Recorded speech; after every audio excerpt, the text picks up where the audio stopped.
ሲሰማ ፉከራው ሽለላው የጠላቴ ወሬ የጠላቴ ወሬ የጠላቴ ወሬ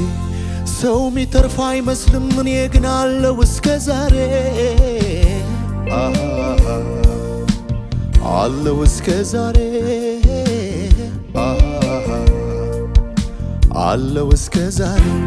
ተውኝ ሌላ አልሰማም ቢፎክር ሁሉም ለጊዜው ነው ሁሉም ለጊዜው ነው ሁሉም ለጊዜው ነው የሚያስፈራም ሆነ የሚያስደነግጠው እግዚአብሔር ብቻ ነው እግዚአብሔር ብቻ ነው እግዚአብሔር